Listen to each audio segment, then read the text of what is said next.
Good morning, good afternoon. I'm Matt, and you've reached King Tridents Tribe. Hello, Tribe. How's it Good Vibes Soul Tribe doing this awesome day, man? Hopefully you guys are having a blessed day. And if you're watching this video, you are having a blessed day because you're able to open up your eyes this morning, stand on your own 2 feet, and enjoy all 5 senses. Well, most people are able to do that, and that is a blessing. So I'm going to keep the intro short. However, I just want to say thanks for everybody that subscribed to my channel, the people that continuously followed my channel from day one. You know, my channel is growing and I'm very blessed for that. Very thankful. Have so much gratitude for each and every one of you guys. And yeah, but if you haven't subscribed, please subscribe to my channel and like, share, and comment in the videos. You know, the comments are not just for me, they're for other people. It helps other people, especially whenever you share your experiences. It's very valuable. I don't think maybe people understand how valuable your experiences are to help other people. And so with that, you guys, I'm gonna start out by saying that in the description of this video is information on my social media accounts, coaching sessions, energy donations, and I'm gonna put some links in there for some YouTube channels that I like and I think that would help you with attachment styles. And then I will also put a link in there for the information that I'm reading during this video. Yeah, with that, you guys, let's go ahead and jump into this message. So, attachment styles within a twin flame connection. So today, I'm going to discuss attachment styles exhibited within the twin flame connection, primarily during the runner and chaser phase and going into separation. And, you know, I will say that the runner and chaser phase actually helps you identify, even if you don't know about attachment styles, it helps you identify behaviors that you're doing that you need to heal. And a lot of these behaviors are from inner child, childhood wounds. And it's, you know, you might not even know that those exist until you start going through the runner and chaser phase. And then when you go through that, then the energy of the connection and the energy of both twins end up triggering these different weaknesses within us, which I would say it's a weakness, but it's something that we can heal ourselves if we choose. I first need to explain what usually happens to get the twins to the point of running and chasing. I want you to understand what leads up to this, so that way that you can understand the attachment styles exhibited. I think it'll make more sense. So one twin usually, the twin mostly in their DM energy. So as you know, DM and DF are energies. We have both energies within us. I'm not talking about the sex of the twin, physical sex of the twin. I'm talking about the energy that the twin is in, and one will be more in their DM energy or divine masculine energy, and one will be more in their divine feminine energy.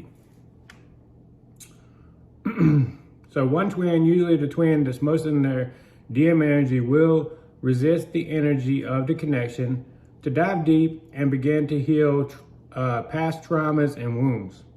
When this happens, the energy of the connection intensifies. And that's a key. It intensifies until it becomes unbearable for the DM. At that point, that's when you'll start seeing the DM do crazy things, Joker energy, like run, blocking, and ghosting you. Because the DM thinks their pain is caused by the DF, which is not true. The DM will then run and probably block and ghost. The DF will be confused and most likely wonder why the DM is displaying such behaviors. The DF is probably, her mindset, or the DF's mindset is man, this is such an awesome connection. Why are you running? Why are you blocking me? Why are you ghosting me? This is not making any sense to me. And probably the best way to describe how the DF feels is that person is just baffled. Then the DF will chase the DM, which is, as we know, most of us know, is counterintuitive. Both twins at this point have triggered each other into displaying attachment styles that need to be healed. Basically, both twins triggered their insecure attachment styles. And you don't have to know that it's an insecure attachment style. You just know that, man, why am I doing this? This is not something that is good for neither person. And probably one of the things that's not done, which actually needs to be done, is, and the DMs especially,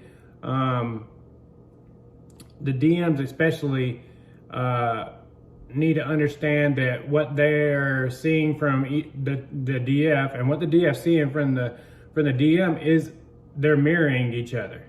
So, you know, a lot of times we are quick to point blame and saying the DM did this or the DF did that, but actually what's happening is they're mirroring what's within you.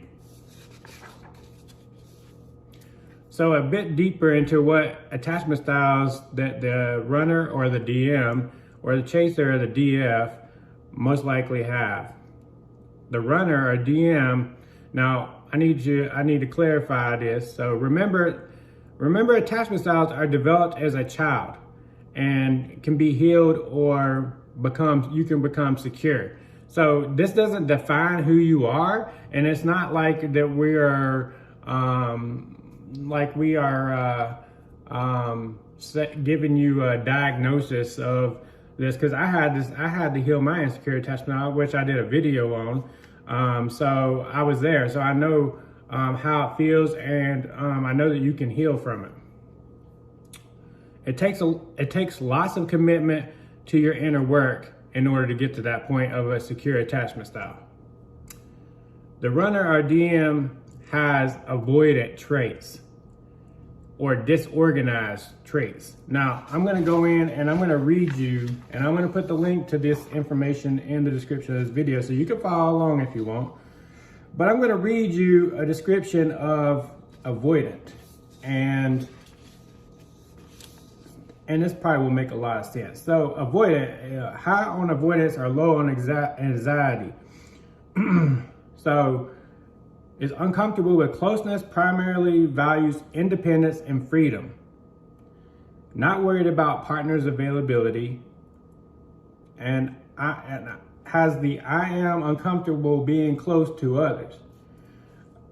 I find it difficult to trust and depend on others and prefer that others do not depend upon me. It is very important that I feel independent and self-sufficient. They want to be self-reliant, and they don't want to rely. They think that relying on other people is weakness, and they do not. And vulnerability extremely scares them. They do not want to be vulnerable. Now, they can be anxious and avoidant, and if that's the case, which, you know, a lot of times I would say that that's actually they have an anxious attachment style and an avoidant attachment style, from what I've experienced, not only in my own journey, but like coaching other twins. So they're high on avoidance or high on anxiety. They're uncomfortable with intimacy and worried about partners' commitment and love. I am uncomfortable getting close to others, find it difficult to trust and depend on them, and I worry I will hurt if I get close to my partner. And this is where you see a lot of running. So, here's some bullet points on dismissive or the runner, the DM. Emotionally distant and rejecting in an intimate relationship. Keeps partner at arm's length. And the partner, which we're going to get into this attachment style, the chaser, the partner is always wanting more closeness, which deactivates attachment needs, feelings, and behavior. So basically what happens is whenever you chase them and you're wanting more closeness, it actually is counterintuitive, because that's when they will run even more. And that's when you will see them go to extremes, because it's like an engulfment upon them, if you know what I mean. Like the energy is like an engulfment, like they feel like they're drowning, basically. Bullet number 2. So equates intimacy with loss of independence. Prefers autonomy to togetherness. So basically they would rather do things on their own than do things together. Not able to depend on a partner or allow a partner to lean on them. Independence is priority instead of interdependence. So, you want to get to a point, especially when you get to a secure attachment style, that you value interdependence instead of independence. Communication is intellectual, not comfortable talking about emotions, avoids conflict and explodes. Now, they might not explode. I've experienced people that have the first part, the communication is intellectual and they're not comfortable about talking about emotions and avoids conflict. They might not explode. However, some might explode. But I would say that they won't be comfortable talking about their emotions because they avoid a vulnerability. Vulnerability is their arch nemesis. They do not like to be vulnerable. They think vulnerability is a weakness, which it's not. Cool, controlled, stoic, compulsively self-sufficient, narrow emotional range, prefers to be alone. Now, this can be a positive trait because if they're cool, calm, and collective, they're going to do good in certain career fields or certain forms of employment where they're under pressure all the time, and it doesn't seem to bother them. And most of the time, they'll be this person with a dismissive attachment style or an avoidant attachment style will do really well in life. Because they use their job basically to avoid meeting up and having any kind of relationships, and so they put all their attention and focus into their job, and they usually end up being very wealthy people. They're good in crisis, non-emotional, takes charge. Now that goes back to the last one. Emotionally unavailable as a parent, disengaged and detached. Children are likely to have avoidant attachments. Now, let's talk about really quickly the bullets of the unresolved, disorganized. Now, your DM can have more than one attachment style. Usually you have a primary and then you have an alternate, and they can be really close together depending on what's going on, how they're triggered. And so they could have a few of these traits and a few traits that are in the avoidance section. So unresolved mindset and emotions, frightened by memories of prior traumas, losses from past have not been mourned or resolved. So basically inner wounds. How the DM, they compartmentalize everything in a titanium vault within them, and the energy of the connection is trying to pry that open and get them to focus on healing those things, so that way that the twin flames can come into union. But they can't do that until this person makes a conscious choice out of free will to heal these things that's compartmentalized within them. Cannot tolerate emotional closeness in a relationship, argumentative, rages, unable to regulate emotions, abusive, dysfunctional relationships, recreate past patterns. Intrusive and frightened traumatic memories and triggers disassociates to avoid pain, and severe depression, PTSD. Antisocial, lack of empathy and remorse, aggressive, punitive, narcissistic, no regard for rules, substance abuse, and criminality. Now, you see that a lot, especially substance abuse, which could be like alcohol, or you can be addicted to anything. So, I mean, it's just really, their situation is unique to them. And last, likely to maltreat own children, scripts children into past unresolved attachments, triggered into anger and fear by parent-child interaction. Own children often develop disorganized attachment. Now, these are traits that you will see in the runner or the DM. And now let's let's go ahead and let's talk about the chaser. So the chaser, or the divine feminine, the person that's in the twin that is mostly in their divine feminine energy, often is anxious, preoccupied. And I'm going to go ahead and read these traits. So anxious person is low on avoidance, high on anxiety. They crave closeness and intimacy, very insecure about the relationship. So as you can see, when the DM, the person that's in the DM energy, when they are triggered and by the energy, the connection, they choose to run, block, ghost, whatever, then this causes the divine feminine to try to get closeness by chasing after the DM, and because they value closeness and intimacy, and they're very insecure because the DM's running away.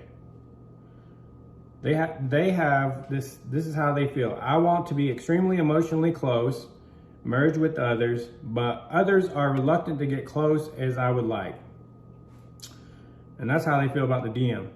I often worry that my partner doesn't love or value me and will abandon me. That's a trigger inside of them. Fear of abandonment is the DF has fear of abandonment, and that's another reason why the DF will chase.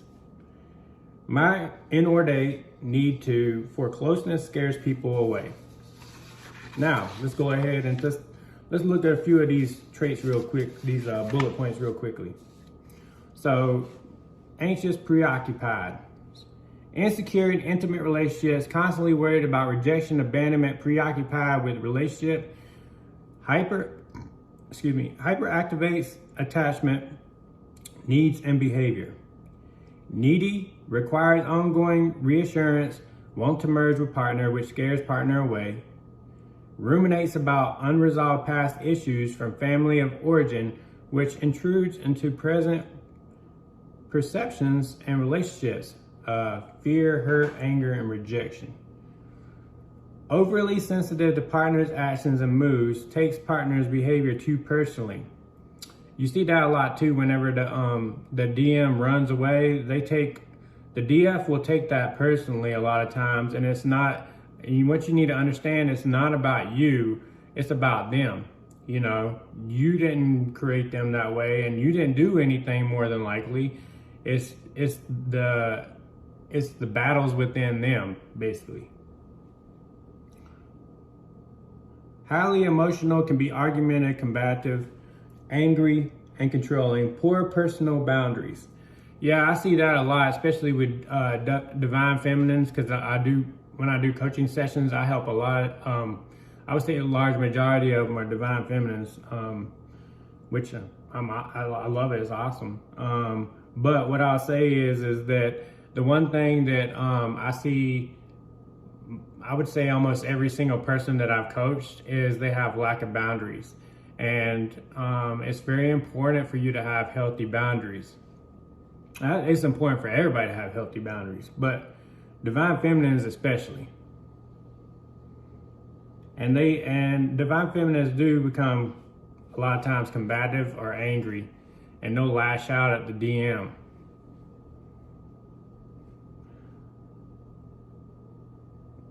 Communication is not collaborative, unaware of own responsibility and relationship issues, blames others. So yeah, I see that a lot too, where the divine feminine will blame the DM instead of using it as an opportunity to reflect on what the DM is showing you, and vice versa. The DM just at that point just does not care. They don't think they did anything wrong anyway. They think that, like I said, they think that the divine feminine is causing them all their pain. Unpredictable and moody, connects through conflict, stirs the pot. I don't know if I see that much. Every now and again, I'll see some comments from divine feminines that does that though. Inconsistent attunement with own children who are likely to be anxiously attached. And I will put the link to these descriptions in this video, so that way you can follow along. So this dynamic creates a continuous push-pull, as you can see. So the divine masculine will run away, and then that will trigger the DF to chase. And then in the DF chases, then it triggers the fears within the divine masculine, because you know they want independence. They don't want to feel the pain, and they don't want to be vulnerable, and they don't want to look within. They don't want to do any of their inner work, because at that time they're in their ego and they don't think they've done anything wrong, and they think the DF is the source of all of their problems and pain. So you'll have a continuous push-pull, hot-cold behavior within the connection until you go fully into separation. And this is really unhealthy. So keep in mind, majority of twins are born into dysfunctional families, because twins are needed to bring healing and break the continuous cycles within their family, within the family dynamic. So you might be labeled as a black sheep. You might be, you're put there to break those cycles that's been happening from father to their mother. You know, all of that line of bad cycles, and bring healing to the family. So, and that is one of the reasons why twins are incarnated into dysfunctional families, while also healing themselves and aligning their holy trinity, your mind, body, and soul, to become unconditional love. And that's extremely important, because this heals the world. So in the next episode, I will provide information on how these attachment styles are developed. So I'm going to go into detail about how these attachment styles are formed, so you understand fully, like, some of the things that's experienced by the divine masculine and the divine feminine. I mean, if you're a divine feminine, you probably know how these is formed, but especially go into detail about the divine masculine, so that way you can understand how they become, how they basically become avoidant.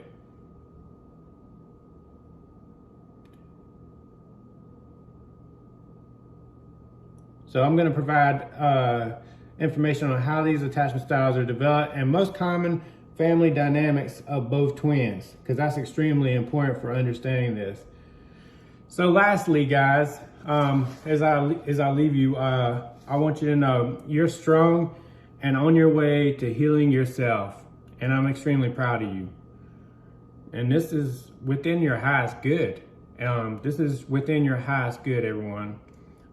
So the best version of you. This is you healing yourself for the highest good, to become the best version of you. So with that, you guys, I send you much healing, love, and light. And just remember, the three most important things in life is peace, love, and happiness. You guys have an awesome day and an awesome weekend. See you later.